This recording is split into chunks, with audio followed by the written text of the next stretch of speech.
This is talking about like the typical American cowboy that's on a farm.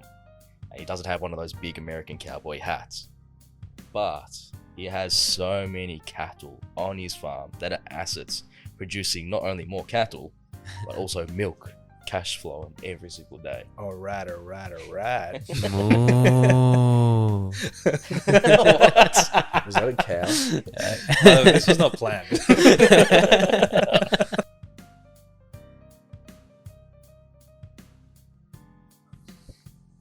3, 2, 1. And we're live, boys. Welcome to Hanging with Hardcore episode number 18. Today we're going to be talking about these quotes that we have. So what we have is like this page here. It's just printed out. I actually came up with this like bunch of quotes, and what it's about is we want to align our brain with success. So every morning and every night, like as soon as we wake up, we want to go and read through these quotes, and then at nighttime we want to read them again just before we go to sleep. And this relates to like what Steve Jobs says about leading people. Like when you lead someone in terms of like having a company, like the Apple vision, he said that the one thing that he learned that was super important for being a leader of Apple was to constantly repeat the vision of Apple at least once a week, even to the high executives of the company of Apple. Even though everybody knows what the vision is, but the point is, like, when you sell the vision of the company, everybody's aligned on the first day. And we've felt it as well. When we went to Venus Bay, and we spoke about Hardcore Head Start with all the boys, we could feel like we're so aligned. But then over time, you feel it like we drift apart from the vision. And it's our job to keep realigning us back to that one thing. So that's what Steve Jobs says. And like, it makes total sense. So no matter how intelligent you are, you always got to realign the company, or in this case, yourself, back to the vision. So these are like quotes that, we like to read every single morning and every single time we go to bed to realign ourselves into thinking about being super successful, because that's what we want to do. This is actually something that we stopped doing. Like, it was like the basics that we had back in the day. We call this it's like our basic jab. It's one of those heavy hitters that if you master it, it just leads to so much more success than focusing on like the really nuanced and special stuff. How do you master reading quotes? How do you master reading quotes? Yeah, it seems like a silly question, but I feel like we should explain it. Yeah, I think there's not that much mastering involved. It's just like the consistency. As long as you're being consistent to it, then you will realign your brain and you will be like a successful person, because every single time you go to sleep, the next day you wake up, you read it, and then you're on a mission. You're on a mission to achieve something. Yeah. Maybe the mastery comes from the depth of, like, actually understanding the depth of the quote. Yeah, just like the face value of it, like understanding the depths of it. Was hopefully we're going to get into all of that today with each quote. Yeah. But 100%. Not just getting the Instagram post version of it, understanding the as deep as the quote goes into every part of each part of life. And like the goal for you, well, for all of us is, we say these quotes every single day to repeat it so that it becomes part of our identity. Yeah. And that's what will, each one of us is, extreme in our own ways, and we want to achieve success. Not just to like a normal scale. We want to achieve as much success as we possibly can for our potential. So to have these quotes by really, really successful people in the past, it aligns us with them. Not to derail the flow of where we're going right now, but I'm just realizing that we've said that quote, this is something we used to do a few times in a recent podcast. So it's one thing I'm kind of just realizing is being able to do this podcast is really allowing us to realize a few of those things we used to do and got us to the position we are. It allows us to, realign ourselves back to that vision that Dylan was just talking about then, to start doing these things again. And I don't just have the opportunity to teach these things to other people, or just talk about them in general. It's like remembering all these things we used to do. It's like, far out, why did we stop doing that ever? Yeah. It's good. That's the thing with the podcast. We're the ones learning as well. Yeah. It's another repetition for us. It's all about the reps. Absolutely. Yeah. Do we get into the quotes? Yeah, let's go. So these quotes, they're curated by myself, for myself, and we're very similar people. So we all adopted the same quotes. But if you have different goals and a different outlook on life, then you can, add things and mend it to whatever you want. But the first quote is, Doc, you want to go for it? I am in control of my destiny. Yeah, so this one is not necessarily by a specific person, but it's just a great reminder that you're literally in control of your destiny. It's all about, like Jocko Willink says, like extreme ownership. If you take ownership over everything that you do in your life, you will be able to get to where you want to go. And we're the ones in control. Like, how often are we surrounded by like negative people? They're like, oh, why is this happening to me? What did I do to deserve this? But our approach is, boys, let's go, boys. We're in control. Something bad might have happened to us. Let's go out and make our destiny a reality. So this would be the quote that kind of relates to extreme ownership. Yeah, 100%. Yeah, that's a really like life. I always see life as a game, and it's like, would you not want to control that character that you're playing? Like, you are in control. Yeah. Of this game. So yeah, like, you have that RPG analogy, right? Yeah. So it's like you want to level up as you progress in life, but don't ever forget you're in control of that person. You're in control of yourself. I really like this quote. That's a ripper. Maybe before going further, all of these quotes are in some form of order to not trick, but train your brain into what it needs at a specific time. So try and understand that they're all in a specific order. If you want to just copy these, then copy these. They're all good quotes, but leave them in this order. Yeah, and we'll link them as well in the exact order. And yeah, like touching on the order, like I am in control of my destiny.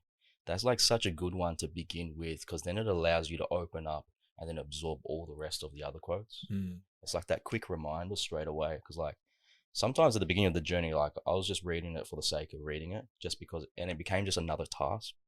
But now, like, I try to truly read it, absorb it, be in the moment, and feel what that actually means. Yeah, that's why I asked, like, how do you master? Because because I feel like even me when I was starting out, like I was just reading them for the sake of reading them. Yeah. But like you want to read them with the intention of like understanding the depth of the quote. Really absorb it. And really absorbing, yeah. So to try and understand the depth of the quote, I know something I've done personally is like, all right, I'm in control of my destiny. What does that mean to me? How do I interpret that? How do I think about that? What are some things I can then do to be in control of my own destiny? Thought patterns, etc., etc. I think it's like not just about reading the quote, it's about kind of going through the specific thought patterns that allow you to achieve what the deep and meaningful of the quote is trying to tell you, if that makes sense. Yeah, 100%. Should we go and move to the next one? Yep. Am I acting like an extraordinary person?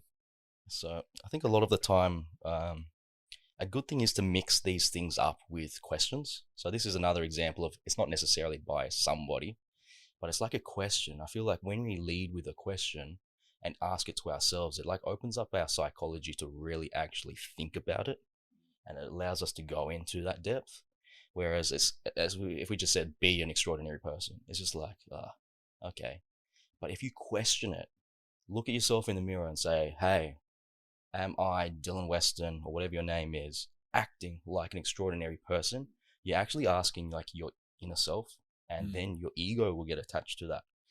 And now it's just like, well, am I actually? I think of myself as an extraordinary person, but now when you ask yourself, are you truly? And, because it's always based on that psychology, us as humans, if we think about ourselves, everybody rates them way higher than what is reality. Like what we always talk about when people are surveyed, how good are you as a driver? Everybody like puts 7.5 out of 10. Everyone is above, where average is 5. It's not possible that the whole world is above average 5. Very few people are honest and rate them as a 4 or a 3. Yeah. That's like the reason why I like this quote is because like some days I get so tired and like, I look at my friends or something and I'm like, oh, I should, just for today, I should be doing what they're doing. But most likely they're not an extraordinary person. They're not doing what an extraordinary person is doing. So it's a really good question to think, like just reflect on every day. Like, am I thinking like an extraordinary, am I acting and thinking like an extraordinary person? I think question quotes allow you to kind of also look at it from a perspective of like, well, what is an extraordinary person? Who is an extraordinary person. What like actions do they take? How do they think, etc., etc. So then it gives you kind of like a base to like, oh, all right, well, if that's what an extraordinary person acts like, am I acting like that? That kind of stuff. Yeah. To that point, you're like catching yourself. If you feel like you're slacking, and you ask yourself, am I acting like an extraordinary person? And, you know, with the previous quote, I'm in control of my destiny. Those two go in hand to hand really well. They mix really well because now you're saying, hey, I'm in control of everything. If I'm in control of everything, am I acting like an extraordinary person? And if you're not, then this will kind of reset you and bring you back on the right path. Yeah, I think this extraordinary person also relates very well with like Jiro, dreams of sushi, and high standards. Because I find many people, the mistake that they make at the beginning of their journey, they think of themselves as an extraordinary person. There's nothing wrong with saying, hey, I'm actually not extraordinary. I'm on the journey to become extraordinary, and I love myself. I'm doing whatever it takes to get there. But I know I'm not extraordinary yet. But one day I'll get there. There's nothing wrong with that, and that's actually what most likely 100% literally people should start with, that thought process first. Because as soon as you think you're doing the good shit, as soon as you think you're already extraordinary, you cap yourself. And then you start doing, human psychology is you start doing 80% of that all of a sudden, right? It's hard to maintain the best of the best. If in your mind it's the best of the best, you won't maintain the best of the best. So then you'll start dropping off. And then in your eyes, you feel like, yeah, I'm pretty damn close to extraordinary. But in reality, you're like literally like a 4 out of 10, you know? So you really want to find what extraordinary is, if that's your goal, and then maintain in that range of 8 out of 10 to 9 out of 10 to 10 out of 10. Really have that sense of reality. I reckon a simple example, it's very, very simple, but think back to like your high school days or your schooling days when, you know, you'll have that one popular kid and you look at that one popular kid now and it's like, mate, you peaked in high school because you thought you were extraordinary in high school. So then you never went on to like really challenge yourself in the real world because you kept getting, you know, people kept telling you how great you are. Yeah, it's the worst. Right? But when you constantly question how good you are, then it's that Kaizen philosophy where you're constantly wanting to improve every single day. That's how I think of it as well. It's like always trying to become that next version. Yeah. Like, I know, being completely honest, I'm probably not extraordinary yet, but it's like that trying to get there is like almost extraordinary in itself. It's like trying to become extraordinary is extraordinary. So it's like, it's a hard like dynamic to be okay with who you are, but always try and become someone better. It's like you're always chasing your future self. Matthew McConaughey. Like, yeah. Like your future self in 10 years, that's your hero. Yeah. Is that person, that obviously if you're on the path, that person's going to be better than you are. And you're constantly chasing that next 10 years, next 10 years, next 10 years. You'll never get there, but you're going to be way better off trying to get there than if you weren't. And in the trying to get there, that is extraordinary. Correct. So it's like a, what is the dynamic? It's like, yeah, what I was saying before. It's like, are you committing yourself to the actual journey? Yeah. Of achieving that. Yeah, exactly.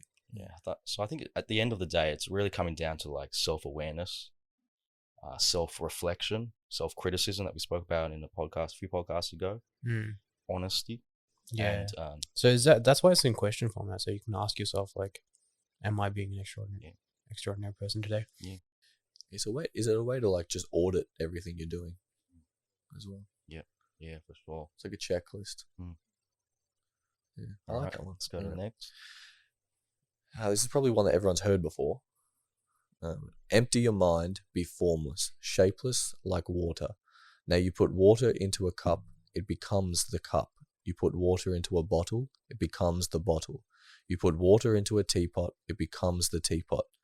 Now water can flow or it can crash. Be water, my friend. And that's by good old Bruce Lee. Let's go, Bruce. Let's go, Bruce. Yeah, so with this one, I don't know, like, can you guys remember the first time you heard this quote? I do. How did you feel when you first heard it?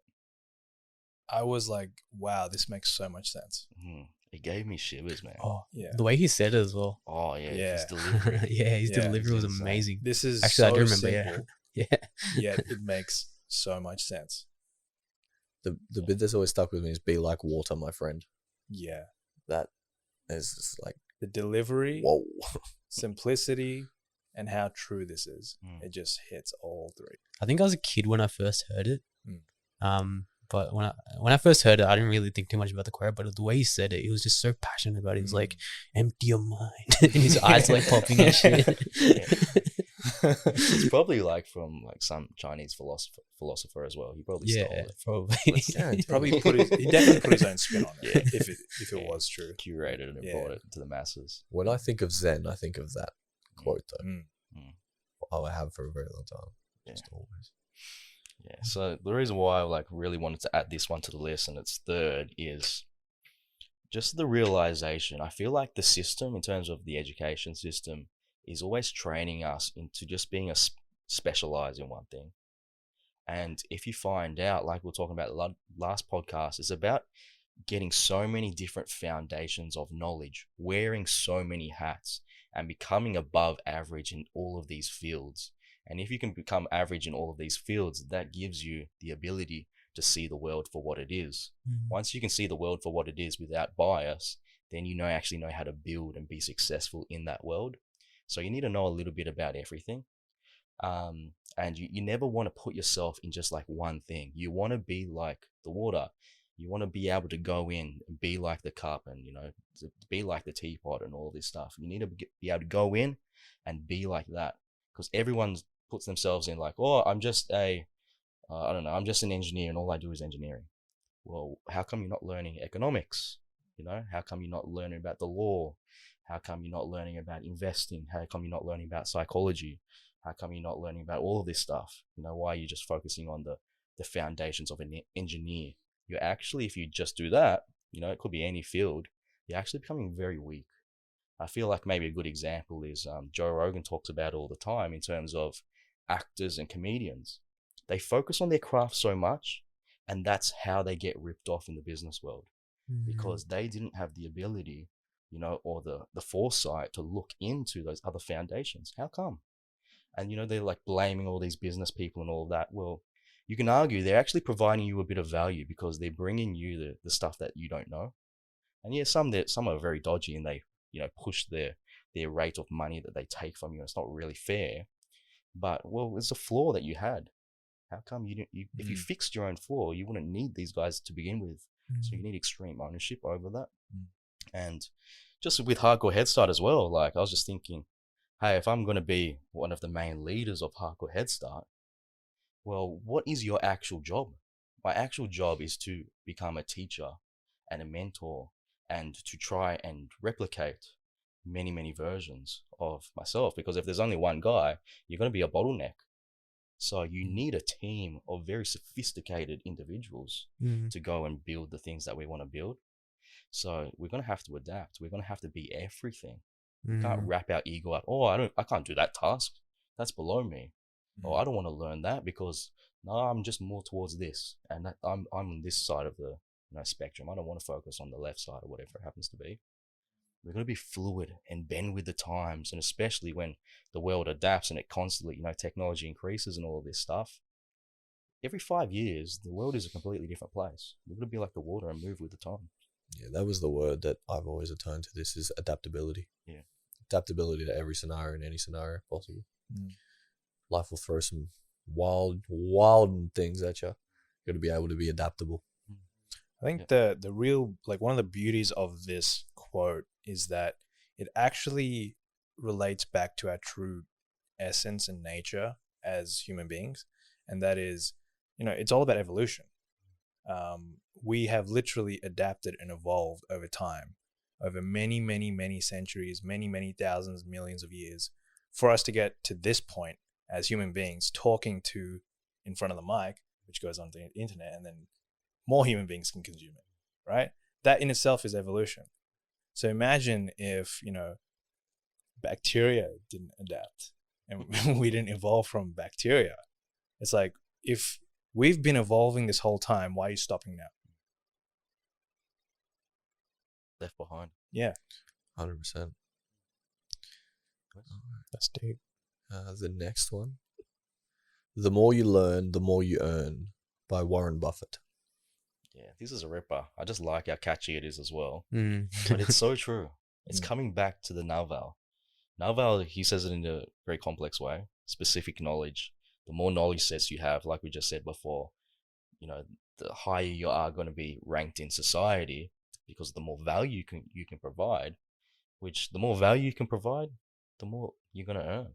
It's really that simple. So that's why you need to be dedicated to learning. Because the more you dedicate yourself to learning, literally, you will make more money. I'm thinking about this, and you know how we want to go deep in every single one? I'm not even sure it needs to be deeper than that, this quote. Like, that's as simple as it is. Learn more, you earn more. That's it. good old Warren Buffett. But maybe like what a lot of people do as a mistake, maybe it's like small business owners and stuff like that, is they're just repeating the same thing, hoping one day they get successful. Just doing it. And, well, you got to look at yourself. Why isn't this action resulting in success? Learn why. Acquire that knowledge. Boom, you're next level. Keep doing that until you hit a plateau. That's true. Even like high level people can forget this very easily. Yeah. As easy as it sounds. What happens to all the big investors? How come they can't keep their track record up for a very long period of time? Complacency. Yeah. It's a definition of insanity. Yeah. Continuously doing the same thing, expecting the same result, a different result. Boys. Next one. If your friends and family don't think you're crazy, you're not doing the right thing.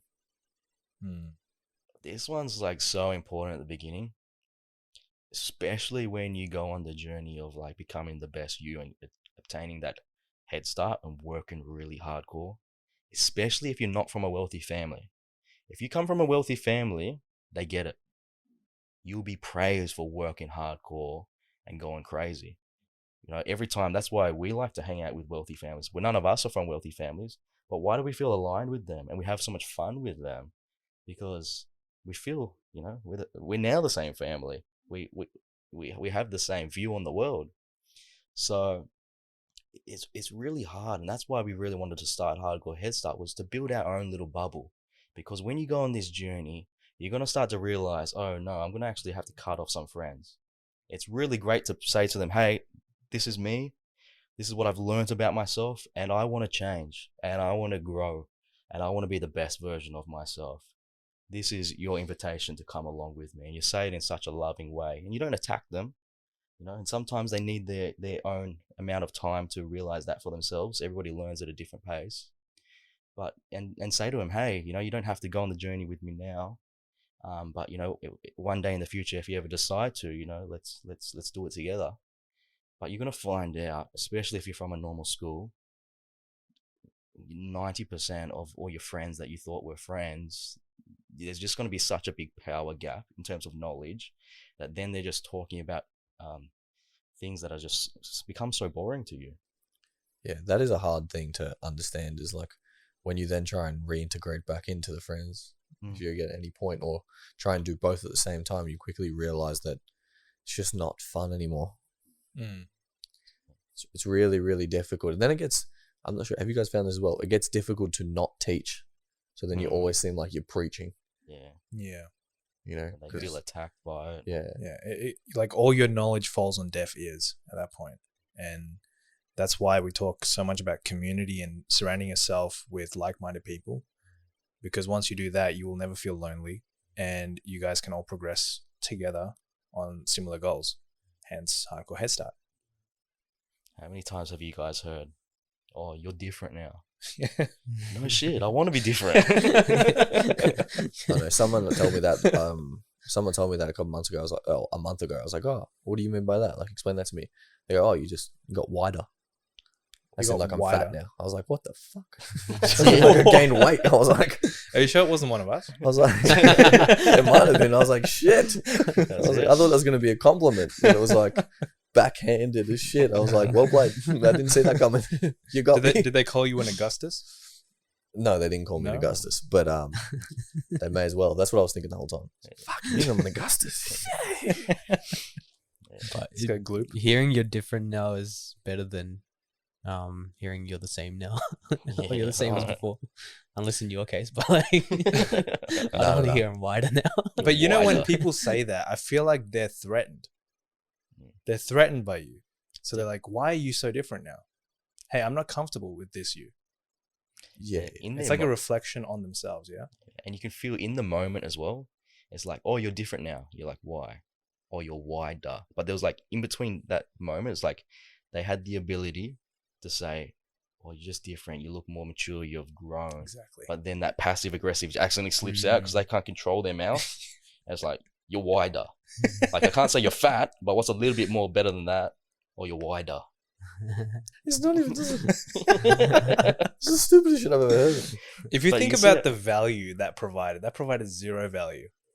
Yeah. There was no need to actually say that. Yeah.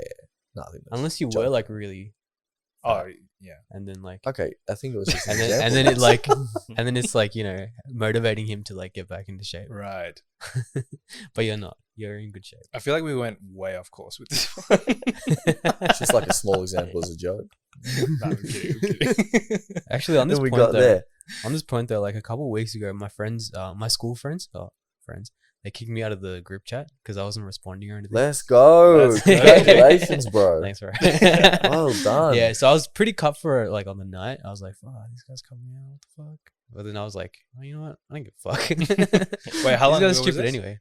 It was a couple weeks ago. Couple weeks. Yeah. Did you then realize you haven't actually said anything in there ever? And you're like, oh, Yeah. I probably don't need to. I was like, anyway. yeah, that makes sense. Just get No, but then I notifications. thought about it and I was like, bro, these guys were literally like, I was reading the chats and like, these guys are doing the same thing like as they were doing 4 years ago. Yeah. I'm like, Yeah. bro, fucking grow up, man. Have a You're grow still going to bars and clubbing and all that shit. Like, You haven't sorted your shit first, son. Sort your shit out first. That probably leads us into our next quote, really. Yep. Which is, first they ignore you, then they laugh at you, then they fight you, then you win, by Gandhi. Yeah, it's pretty much almost the exact same quote. But yeah, just said in a different way, and that's why they go together. But yeah, it's just like, this is what Hardcore Head Start's all about. We're building a community to solve this issue. Because when you're starting out, you're gonna get attacked. They're gonna ignore you. They're gonna laugh at you. You're gonna feel all alone. You're gonna start fighting. But as you go through these stages, you can very clearly see it. Yeah. And as you go through these stages, then you know you're getting closer to winning. And then once you win, what happens? We're starting to see it now. Everybody starts coming back. Oh yeah. Not so much anymore, but definitely in the early stages, it was intoxicating to get that you're different now. Like, I was like fighting for that. I was like, fuck, I want that shit all the time. Yeah. So continuously give me that. Oh, you're different now. That's good. That's a good thing. I'm not sure if it's maybe the best thing, but it certainly, I think a certain amount of that drive is good. Do you guys remember like when we first started, especially, you know, me and Doc, we started around the same time. Like everyone was asking us, what is Hardcore Head Start? And, you know, they were all skeptic at the start. Did you guys notice anything in particular? Oh, I had people call it a cult, which was fun. It was funny. But I think I blame a portion of the, like, of kind of what I was doing being ostracized in general, what we were doing, I should say. But then my part of it was like, because I wasn't able to articulate exactly what it was we were doing. Correct, yeah. Because I just simply didn't have the knowledge at that time.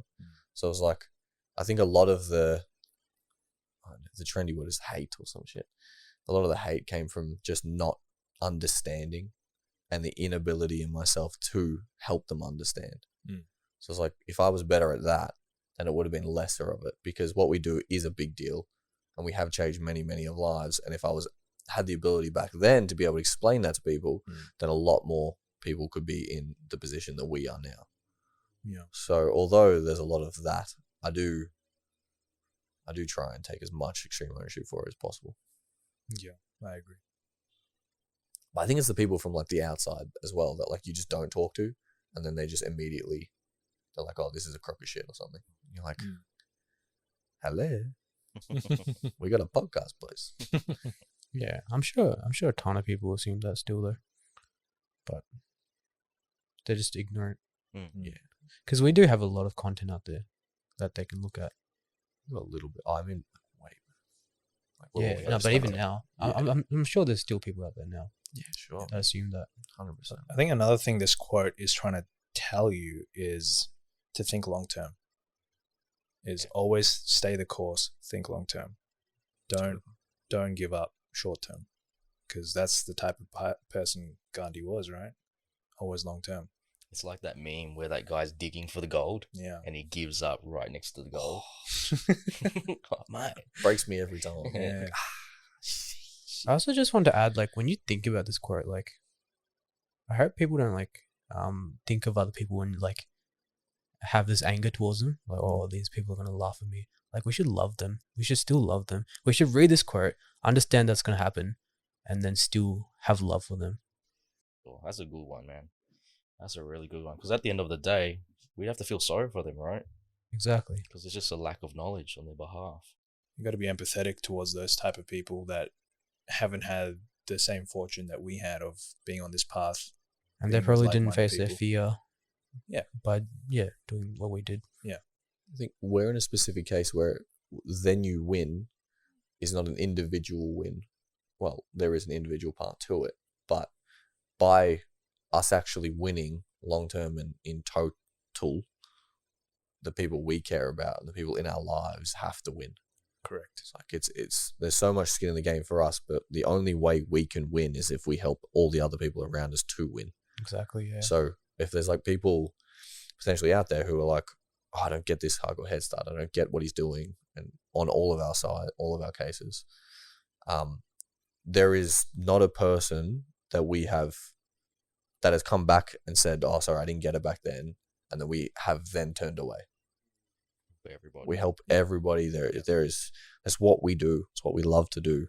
There's people who have left our lives not in the greatest way, and then, you know, either realize their mistake or we matured as well, come back, and now we're probably arguably closer than ever.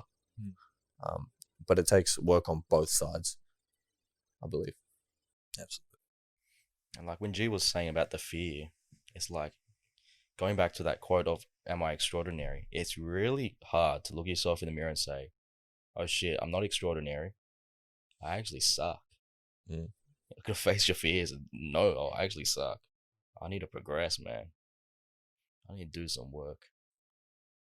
I just read a book in that kind of context where, I heard a stat that the average person, or any person that lives to 90, they only have 4,700 weeks to live. So if you live to total. 90 years of age, Okay. you have 4,700 weeks to live in total. I was like, that'll put into context how little time you actually have. Dude, that doesn't sound like a lot when you say it like that. Doesn't at all, does it? So it's like, yeah, if you kind of don't face your fears as quickly as possible and you're not progressing, then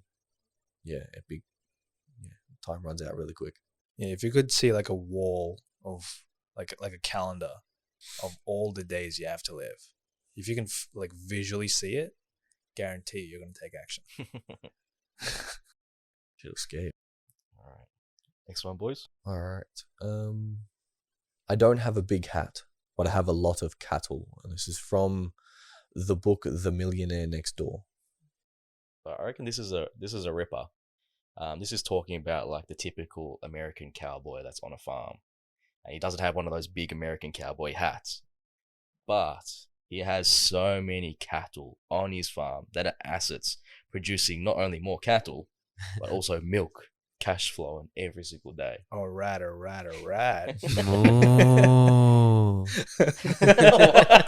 Was that a cow? No, this was not planned.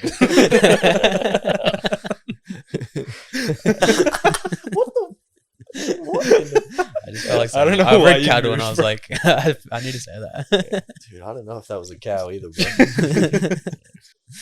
And that's like, especially at the beginning, man. Everybody wants to show off. Look at me. This is what I have. This is my materialistic item that I have. I'm cool. But us, or like more sophisticated people, wealthy people's like, they don't show off based on what they have. They show off on like their assets that are producing more assets for them.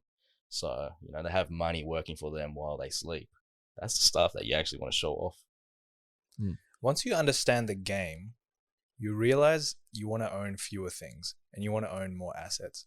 So it's like, once you understand the game, I don't ever want to own a Tesla, but I want to own Tesla stock. Unless Tesla really gets its self-driving down pat and it's like a driver. Exactly. Exactly. Which it will one day. Yeah. And when it does, We'll get a Tesla. we'll get a Tesla. The amount of time we're going to save, man. Oh, man. It's going to be the good shit. Unless we get, if you have a good favorite show of ours, is Upload.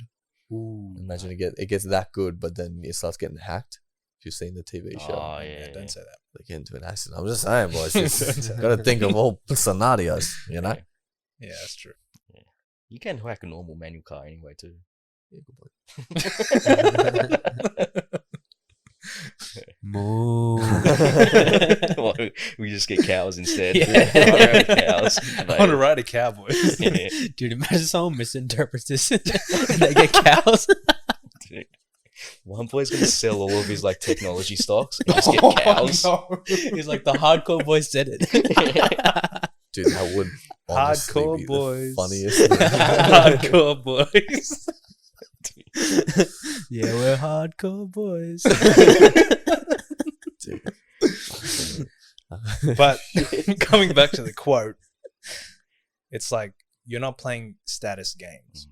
You're playing the money game, or your The wealth creation the game. wealth creation game, Yeah. and that's what Naval talks about as well. Many people, they just want to keep up with the Joneses. They want to live their life to show instead of doing. And when you do that, you don't really get anywhere. Yeah. You know, like once I was like, back in the early days when I was talking about like, you don't want to keep up with the Joneses, someone actually caught me off guard. He's like, what about David Jones? He's pumping, bro. I'm like, oh shit, you actually got me there. He's a little Billy. Got me there. He's trying to keep up with Davy Jones. Just That's a good pumping. one, actually. Yeah. I like that one.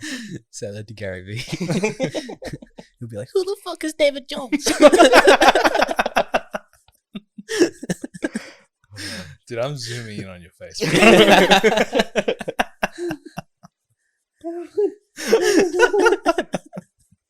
He's done Moo, and he's done Island Boys, and he's done Gary Gary V Vee. inside 5 minutes. Tell me another podcast that gets that shit.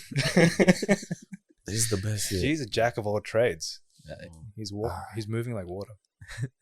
All right, the next quote is, "Death is the price we pay for life," by Joe DeCina, who is the creator of Death Race. This one's, yeah. This one's deep. Yeah, it's very deep. The creative what? Death Race. So, like, I think we always take it for granted that we're actually alive. Not only do we take it for granted that we're living in Australia, we just take it for granted that we're actually alive. And we forget that it's not for free. First, we got so lucky to be born to begin with. Second, we won the next lottery, which was to be born in Australia, where it's the easiest country, one of the easiest countries to become wealthy. And we can't take that for granted because eventually we're going to have to pay for it. And we pay for it with literally our life. It's not infinite. You know, most likely, you know, depending on what you believe in, but most likely we don't exactly know what comes after this life. There could be a chance where there's just nothing. So I want to prepare for that chance. There's nothing. I'm hoping there's some more coming after it. But, you know, I want to prepare just in case. I don't want to take it for granted. Again, prepare for the worst case. Yeah. Bloody better be some shit after this. Or some good shit. So yeah, we got to really think with the end in mind. Think with our death in mind. If we think about that, it's very depressing. And it can really wreck your brain to think about this stuff because it's very scary. But you really do need to picture yourself on your deathbed and think back. Like, did I actually do enough? am I actually proud of what I've done? You know, because eventually we're gonna have to pay for this. We've like rented it, and we have to give it back. You know, she ain't free. Absolutely. Yeah, this one's deep. This one's a bit dark as well, but it's like the hard-hitting truth. Like, you are going to die one day. That is the truth. And what you do till, since you're born till the day you die, it's all in your hands.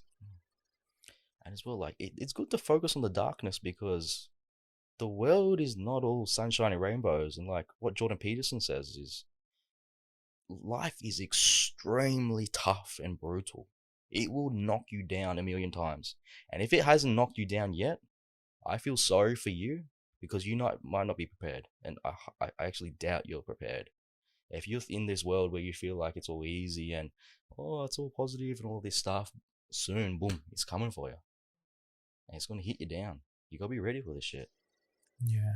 I saw a video of Jordan Peterson, and he was like tearing up, and he's like, in the years I've lived, like, I've really enjoyed the time with my children, my grandchildren.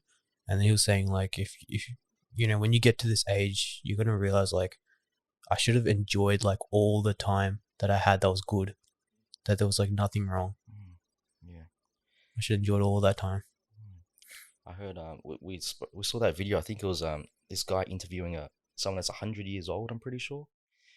And we'll try and find it and we'll link it. And he said it took him 100 years to be able to look at the trees and see the beauty. It took him 100 years, man. Like, to just be able to look at these trees and just admire them and breathe it in. So now, at the age of 100, every single day he gets his chair, puts it on his balcony, and he just absorbs the beauty. As I sit out now on my deck of the house, I look at the trees blowing a little in the breeze, and I've seen them innumerable times, but somehow seeing the trees this time is a transcendent experience.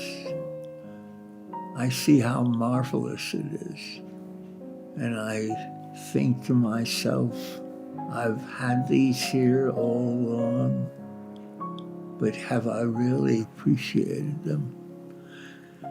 And the fact is that I have not, until now. And in a way, it makes the fact of death even more difficult to accept. It just brings tears to my eyes.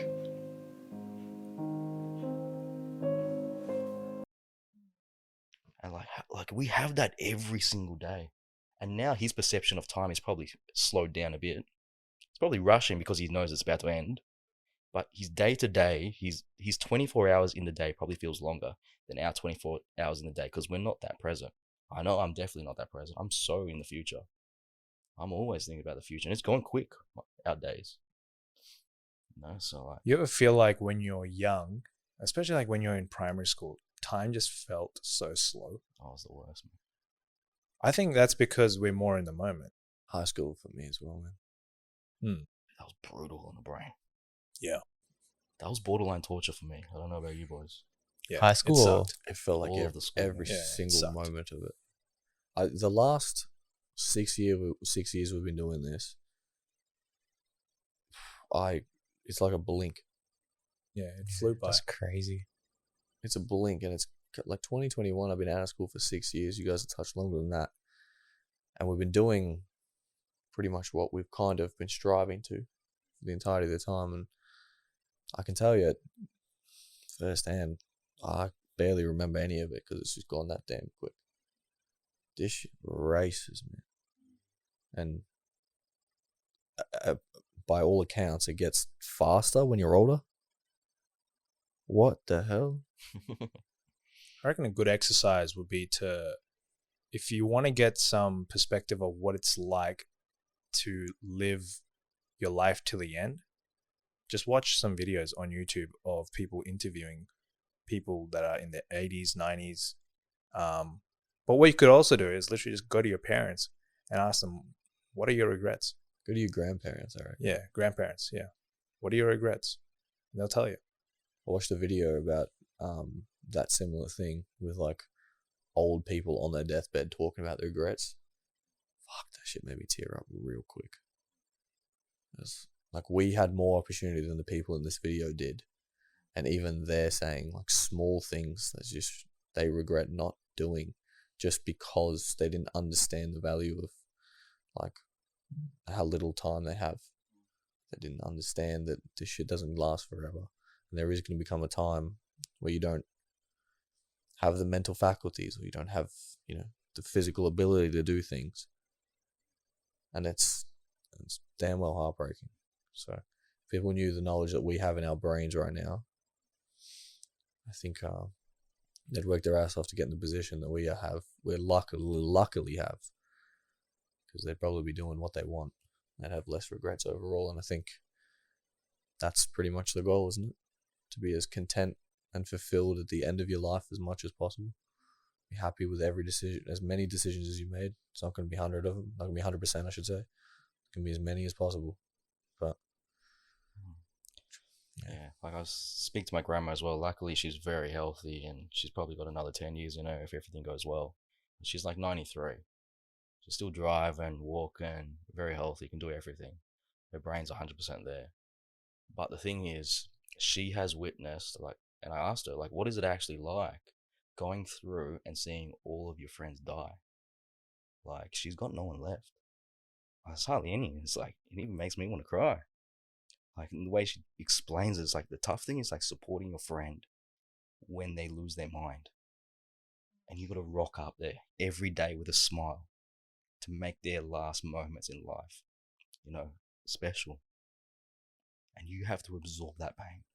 that's a responsibility I'm terrified for. If some of you boys were just on the way out, we're all 90 on the way out and you're losing your minds.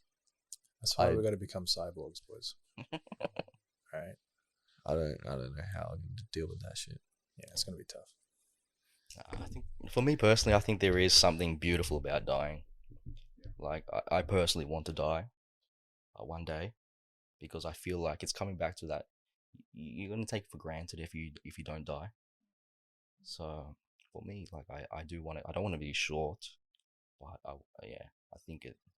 You want to live your life fully. Yeah, fully, properly, once, the right way. You know. I'm personally still in the stage of my life where I'm terrified of death. Terrified. It's a tough one.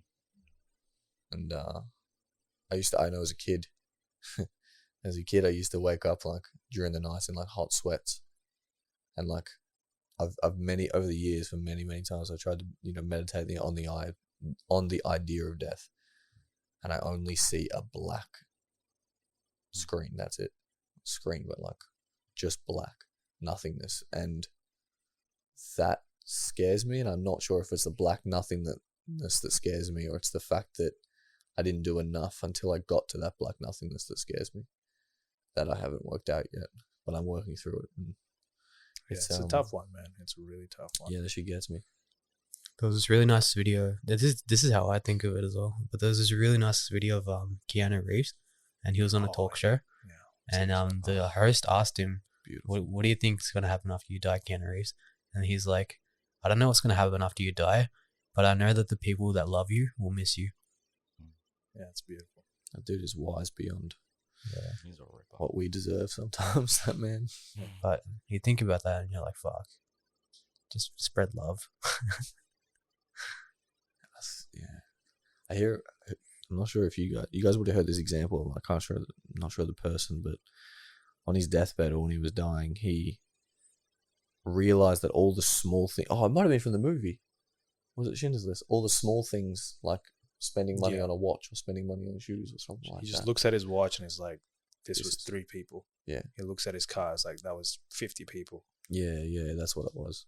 That's what I was watching. Maybe we should explain that a little bit more for the audience. Like, why? Like, let's sell it to the audience why Schindler's List is like such a good movie.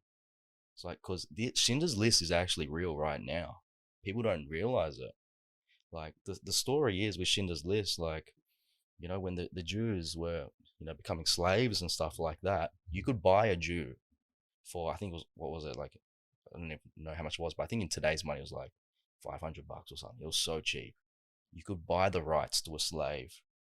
And he was a businessman, so he was buying all of these Jews, making all of this profit. But then he realized, shit, the Jews are just like everybody else. We're all people. You know, we've got to take care of each other. So then his mission became not just about business, it became about, you know, making more money so he could buy more people to save more people. And then, yeah, after he saved, how many people did he save? He saved hundreds, right? 1,300. 1,300 people he saved. Then, at the end, he breaks down and cries because when he's looking at these 1,300 people, yeah, he realized he's watching all of these items. They are literally people. He could have saved more, but he decided to buy the watch instead. And that's something that I fight with my brain every single day as well, because not only can you not, we will save, if everything goes to plan, not just 1,300 people. With our knowledge and what we know with effective altruism, doing the most good in the world, and our ability with our skill set of investing and understanding truly how long-term games work with compound interest and all this stuff, it's possible to save millions of lives. Millions. We will save millions of lives. So it's a really deep one, and it's a really good, it's a dark movie again, but it will bring you true perspective of the world, and you'll realize how lucky you are. And then you're going to start having to ask the tough questions. Am I an extraordinary person? Yes or no? Are you just thinking about yourself? I see everybody in the world, they think, oh man, this world's so tough and all of that stuff, and they're just trying to sort their shit out. Nah, I want to think big. I want to fix all my problems, help everybody around me, and then go larger. Have such an abundance in this world that we can really help, really make a proper impact. It's not just about us. I'd say the majority of people's pursuits in life are inherently selfish. Because they want to fix what they can see for themselves, make a better life for themselves, buy a Lambo, buy a nice house. And, you know, sometimes we can maybe even personally over-justify the things that we buy because it gives us more happiness, more motivation to go on and continue to pursue this journey. It's a very hard dynamic to really break down and understand. But at the end of the day, $500 can mean saving a whole human being. And when you're talking in those kind of absolutes, it's it's hard to fathom, to be honest with you. Yeah, and going back to like the Wickham podcast, like even imagine like what it's like to be blind. Some people, you know, you can cure blindness with less than $100. Sometimes it's as simple as a lack of nutrients or a certain type of mass medication that's very affordable. It's very. Yeah. All they need is access to that. It's a very simple surgery. I always meditate on the idea. If I was blind in a country that had no resources, what would I do every single day? I'll be praying for someone to save me, because I can't save myself.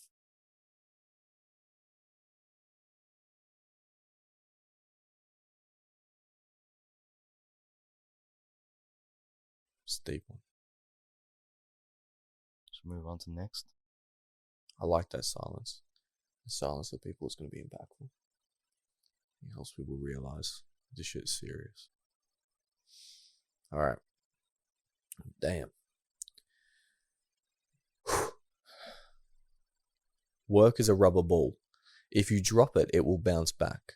The other 4 balls are family, health, friends, integrity. They are made of glass.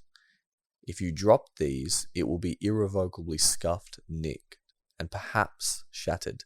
And that's by Gary Keller, who I believe used to own one of the biggest real estate companies in the world. Yeah. Let's go, Gary. Let's go, Gaza. Gary K. Keller Real Estate, I believe. Yeah, this one's, it makes sense. Like, sometimes you get, to counter our point so far, you do need to have the perspective that, yeah, work is like a rubber ball. You don't have to, it's not the, the one thing that you have to get right. Don't forget about the other four things, because these are more important. You got to have that balance, because you don't want to destroy your family. You don't want to destroy your health, your friends, and integrity. You got to have it, you got to have that balance. And our view on this is, you want to go really damn hard at work, but not so hard that you ruin your life. And you want to go pretty hard at the beginning, which will then set you up financially to allow you to buy back your time. And we're talking, when we say hardcore, we're only talking like 5 years. If you work really hardcore, you can get away with 3 years. And you're still really young. Like, if you were 18, you could be done by 21. It sounds wild, but like we're actual examples. Like G's like literally the perfect example, as we've mastered our strategy and our view on actually how to do this. It's becoming shorter and shorter and shorter. It's going to be pretty hard to get it under 3 years. Probably not possible. But depending on the market, you can do it in around 3 to 5 years. 5 years is like if you get a bit of bad luck. But in the grand scheme of things, what is 5 years if you're going to live, 80s, 90s? It's only a small portion of your life that you can actually go hardcore. If it means that you're going to have a really nice, fulfilled life with the people that you love, doing what you want to do in your life. Yeah. That's a small price to pay. And especially because if you're working hardcore at the beginning, then let's just say you do, as an example, you do 80 hours a week of work, times by 52 weeks in a year, times by, say you go hard for 5 years. That's 20,800 hours of work. Compared to the average person who's working till they're 70, right? You might start working at 20. You're doing 38 hours a week, times roughly 52, basic, times 50. You're doing 100,000 hours. It's 5 times as much. You have to do 5 times as much work to live a lesser life, to be completely honest with you. Yeah, unless you love it. But we're talking about the person that's stuck at their job and they're really regretting their decisions, which is a lot of people. Like, I personally have experienced this where, I'm so fortunate now that I've left my job and I'm working on hardcore head stuff full time, investor full time. So I'm in control of what I do with my time during the day. And because of that, it's made me able to have a better social life. So I'm able to see people that I care about the most. But I've noticed that, some people aren't able to, just catch up because they're caught up in their job. And why are they caught up in their job? It's because they've positioned their life in a way where they have to rely on going to work. For example, buying a house, buying a car, credit card debt. So it's like all these decisions that you've made is forcing you to work this job, which indirectly affects your social life. So you're not able to spend time with the people that you love. And you're working at a job that you don't really care about and it's making you miserable. So your health is deteriorating, plus also your relationships are getting affected. And what is it for? To pay off these debts with things that you don't even really care about anymore. It's a vicious cycle. When people aren't aware of it, or people are aware of it, but then it's too late. It's just harder then. It's harder to get out of that thing. It's tough.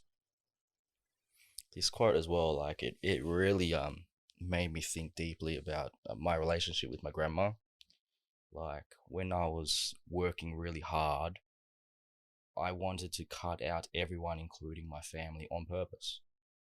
I weighed up. I'm not sure if it's the right or wrong answer, but I weighed it in my mind. But mind you, I've got pretty good self-awareness and I understand myself and I understand my abilities. But I decided, I'm like, all right, my grandma's she would have been 83 at this time. And I was looking at her health. I'm like, she's still got good. I thought, I always had in my mind, she got 20 years. I really believed it. Is it worthwhile to even not visit my grandma? What's the right answer? So then I can visit her more later. But then it's a ticking time bomb. She could die tomorrow. And I'm like, oh shit, this is a really, really difficult question to try and solve. And I decided I'm only gonna see my family on Christmas. My main family. My grandma will be there. And I'm only gonna see my grandma for the first year of the grind, like every 6 months. Second year of the grind every quarter. Then the third year every quarter. And now once I could achieve like financial freedom like now, then I'll see her. I'm trying my best to see her at least every single week. Every single week. I don't know if that's the right answer or not, but like that was my thought process. But yeah, it would be like I was just always contemplating. Imagine if I'm not actually extraordinary. I don't actually pull this thing off, this plan, and then she dies, and I just wasted all of that time. And maybe the thing was not. Don't focus on the work because it's a rubber ball now. Focus on the family now because it's temporary. I really weighed it up. Should I just be normal until my grandmother dies? But then I'm like thinking, oh shit, what if she lives to 105? And then I'm 40, you know? Damn It's well, tricky the way one. she's looking at it now. It's a tricky one. I don't know if there's a right answer. Because you can argue right now that you have taken the correct path, but everything went to plan with grandma, and that is not necessarily all realities. Like she could have easily gotten sick. Yeah. So it's like, I think the other thing that I realized as well is what people dying really want to see, especially if you're from like middle class and lower, is have you become a man or a proper woman, a proper adult, and you've got the future under control, and you can be there to provide for your whole family, and the whole family's safe. So I know my grandma is confident in me. I know it. Like, she saw me say no to her. She didn't understand it. She fought back. We had so many fights. But I told her, I sat her down one night. I'm like, hey, it's all for a reason. There's all a plan here. I'm going to make it work. You watch me. And it gave me the drive. Now she sees me rock up. Not every week, you know. It's more like every second week, if I'm honest with myself. So I'm like only half as good as what I should be. So I'm not an extraordinary person. An extraordinary person will be coming every week minimum, if not twice a week, you know. If not, maybe every single day. I could make it every single day. You know, after 6 p.m, I'm not work. Why not have dinner with her every single night? You know, I'm not that good of an I'm not that extraordinary. But like, this is the shit that we think about. 100%. The same was, you know, becoming the type of person that is able to sacrifice the time with your family breeds a different type of human being. So then going back into that type of life is actually considerably difficult than I think people understand. So it's like, I can definitely understand why you want to spend, you know, every night, then aim to spend once a week, and probably realistically only spend once every 2 weeks. Because it's like our brains just think in like work types. And it's not work as what we love doing, but it's like the type of way we have built ourselves is very difficult to think with that brain, but it's always a conversation. I think I think it's because it's hard to switch off, which is the first thing, because we're always thinking with our heads in the future. So it's really hard to switch off and be present with our family and our loved ones. So it's really hard in that way. But I also like what the advice that Gary Vee gave to fresh college students. So they're like, hey, how do I know what courses to pick or what classes to go to? If this is going to affect me in the future? And it relates back to like what you're saying, Dylan, where you don't know if you're making the right decision because it could go one of two ways. And Gary Vee's like, we live in a world of uncertainty. You could literally get hit by a bus tomorrow. So any decision you make is not guaranteed. Like the outcome is not guaranteed. So he always says, do what you feel like is right in the moment. As in like what you like, not with your head, but with your heart. And usually most of the time that's the right thing to do. And like you said, you've made a decision to work, and look, it turned out to be right. Very lucky. It sounds like the way that you said it as well to your grandma, like it gave her something to look forward to. to make us stronger and want to live longer. Oh yeah. Because I know a That's a good family. one. I know a family that and you know the mother in that family, she passed away, and the family, I feel like the family just hated their lives, and they were just putting it all on the mother, and she was suffering, man, until the day she died. And she died with a smile on her face because And bearing everyone else's pain. Yeah, this is a real podcast, boys. We don't know all the answers, but we think about all of these things and try and come up with and create as many of them as possible, don't we? It's probably a Jocko Willink grey filter podcast. Put the grey on. Oh, should I? He's We don't need tempted. any of these lines. I think with the last one, with the one we're talking about as well, it's all personal as well.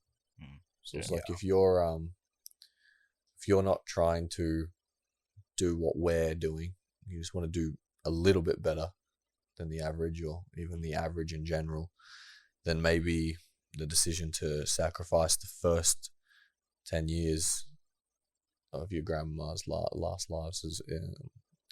years is not necessary. Sacrifice your family is not necessary. And people, and you can hear this on Instagram or YouTube, that they'll argue that, oh, you have to sacrifice this, you got to do that, but you have to do what's right for you at the end of the day. And it's all about being content and fulfilled with you personally on your deathbed. Yeah, that's for sure. And I know the way I'm living so far, working towards that, I'm 100% probably speak for you here in the way that the decision you made will be one of those ones that allow you to have some form of fulfillment in regards to the way you've handled the later years of your grandma's life. And sometimes it comes back to, it's a very good point and it's dead on. But sometimes as well, it's like, are you actually being the best version of yourself? Because you can say, I don't have time to work more, but then how often are you seeing the people that are about to die in your family? Maybe you start actually looking on the calendar, oh, it's once a month. Maybe you can do both. Or maybe you don't need to work more, maybe because you're already working a decent amount, and just really up the level that you're actually seeing them. Because I see a lot of people that regret it, man. They really regret it. What was that video that I can't remember it, but the guy talking about how many times do you see your parents a year? Oh yeah, She made the coconut water. Yeah, I think it's Jesse Itzler. Pretty sure. Yeah. Jess. Yes. How many times do you see your parents a year? I see them twice a year. How long have they got left to live? They've got 5 years. Oh, so you've got 10 more times to see your parents in total. 10 times. And when you talk in those black and whites, then you kind of really have perspective. And, you have to decide individually what's important to you, what the most important to you, because it's also a very hard argument to be like, I can spend this amount of time, but if I don't sacrifice a certain amount of time, I can't help the people who didn't have any opportunity in third world countries. So there's levels and there's depths, and it's a hard conversation to have, and it doesn't take overnight, but it's something that I'd probably say all of us are continuously working on. That's a good point about it's very advanced, but it's a very good point about the third world country. Maybe it's not even, if you're talking about effective altruism, there's an argument to be made. Your family's already been that lucky compared to the third world country. They don't need any more time with them. This thing's nuanced beyond belief. Something I've genuinely weighed up, guys. It's 100%. It's a very, very difficult thing. All right. You reckon we explained that well enough for the audience? All the points there? I think it's a tough one. I hope so. I hope you guys, if it's a bit confusing, you're more than welcome to contact us and we can talk one-on-one about any of this stuff. There's one more quote as well, yeah? Yeah, one more quote. Yeah, there's one more quote, yeah. Absolutely. I think that's a really, really good point. What we've been talking about today is really, really deep though. And part of us is, you know, we build character, and these things can be confusing. They can be hard to see where they relate in your life. But everything we said does relate to you personally in some way or another. And if it's hard to find that kind of where it does relate, just send us a message, and every single one of us will be more than happy. And as well, like, we're not experts at any of this stuff. We're not the best at any of this stuff. I know people are going to have way better answers than we have at this stuff, you know. This is a lot of like philosophy and stuff. So we're just saying what we think is the best that we can find right now. And if anything changes in the future, we'll change all of this stuff. We will constantly, you know, upgrade. We'll admit when we're like, hey, we found something better now. This is our current view. So yeah, keep in mind, this is a view about life itself from a bunch of 20-year-olds. Take it with a grain of salt. Absolutely. Yeah, we don't have the transition answers to being life coaches now. Hey, So I got a course, starts in a week. It's $20,000 for an hour. well, we've got the business card here. Oh. All right. In all seriousness, though, Yeah. I think the point of that was to really, really trigger thought. Yeah. Like, you've got to start thinking about all these things because time is ticking. That's it. All right.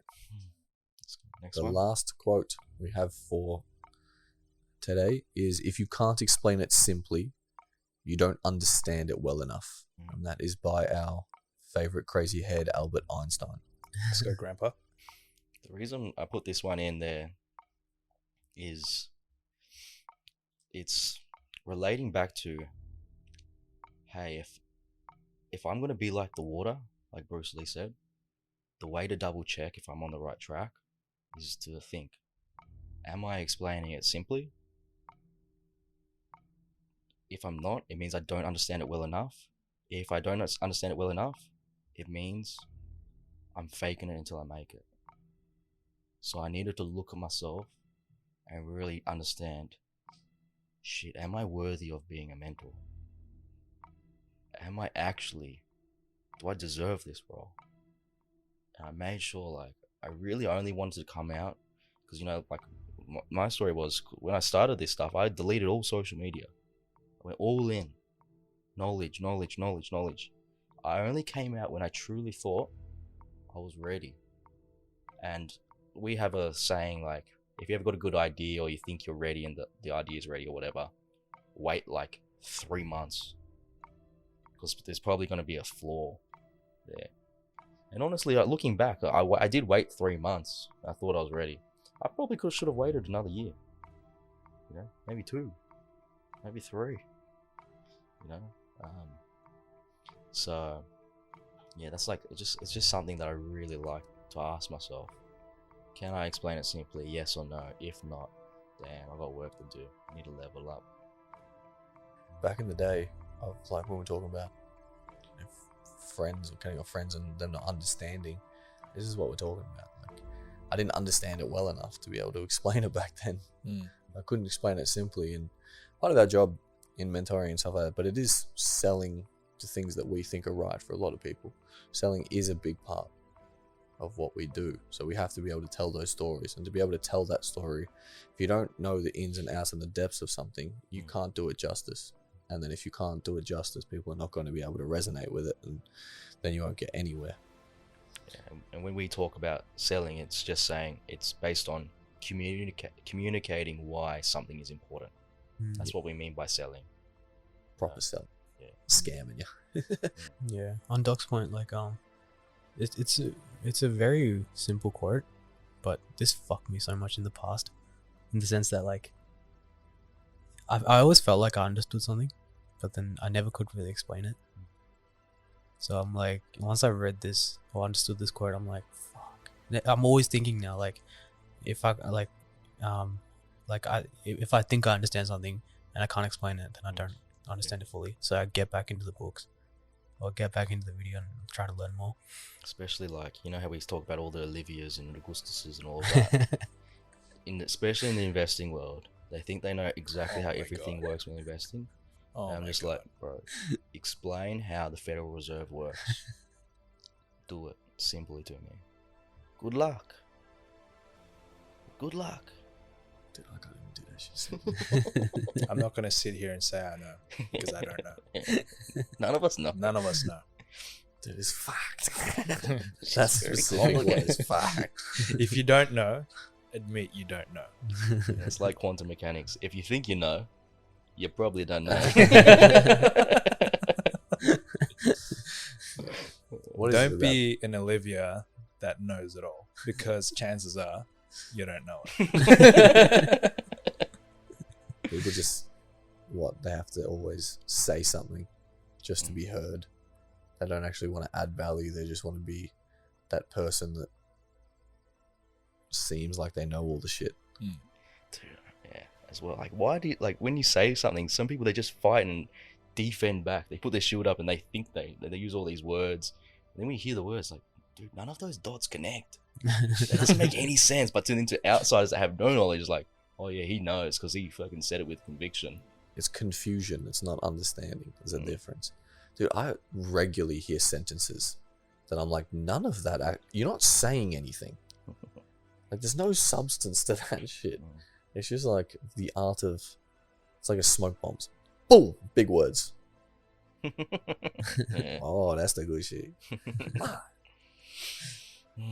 Yeah. Yeah, I think with this one, explain a concept as if you're explaining it to a 5-year-old. Yeah. If you can't do that, then most likely you don't understand it. There's nothing wrong with not understanding something. Exactly. Go back to the Just- drawing board and learn it again. Be self-aware. Exactly. Be self-aware and realize, shit, they got me. Yeah. And if there's nothing wrong with trying to explain something, but like preface it. It's like sometimes I'll even say to anyone, like, hey, I'm working this out in my head still, or I'm going through this. Here's my ideas so far. But if I don't say that, then I know the shit. Yeah.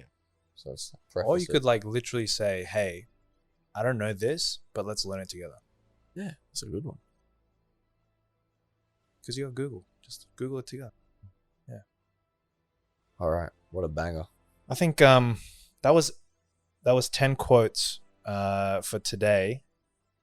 This is episode 18. We're planning on doing episode 19 where we do another 10 quotes. So I think we'll wrap it up here with this one. Is there any other points that you boys want to make on these 10 quotes? Oh, it's just, yeah. So the whole point of the quotes, again, is just we're doing the reps every single day to realign our brain to make sure we're on track to becoming the person we want to become. Do the reps. You can understand the English, but if you don't do the reps like Steve Jobs says, say the vision again and again and again, you will fall off track. You gotta, as basic as it is, you think you've read it that many times, but there really is a lot of wisdom in reading it every single day. So do it every morning when you wake up, Yeah. and every night before you go to bed. Every morning, every night. It's very quick. It takes 20 seconds, but it's more than worth the return on investment or the return on time. More than worth it. Do you ever just sit there thinking about the quotes? Yeah. For a while. Yeah, sometimes I catch myself just scanning through it too quick, just for the sake of getting it done. Then you gotta look yourself. Am I acting like an extraordinary person? I'm not. I'm just bloody reading the shit. Let's do it properly. Let's do the work like Jiro. Every day we come to work and we make the sushi rice. This is the sushi rice. And the reason why you repeat it every day is because every day you're growing. Every day you're getting new data, right? So you're getting new experiences every single day. Once you get new experiences and then you reread these, then you're like, oh shit, this makes more sense. That's a good one. Yeah. Like Naval, how we go through the tweet storm all the time. Yeah. Like we evolve. I guarantee you, if we would talk about this a year ago, that podcast for us, that would not have. That's not even close. Maybe him, but us three probably not. Yeah, not at all. 2 years ago would have been even worse, and then probably 3 years ago when we tried to do the podcast the first time. We didn't even know what quality was back then. Didn't even know what English was back then. Yeah, so that's a good point. Even about Jiro, you can watch the movie. Do you get it? Do you understand the beauty of it? Yeah. It's very hard. You gotta be very smart. It's not easy to see the beauty. So I think we all agree when we say, guys, take these 10 quotes, reflect on them, think about them every single day, and apply it to your morning routine as well. Your morning routine, and then say it before you go to bed. Just reflect on these. All right, boys.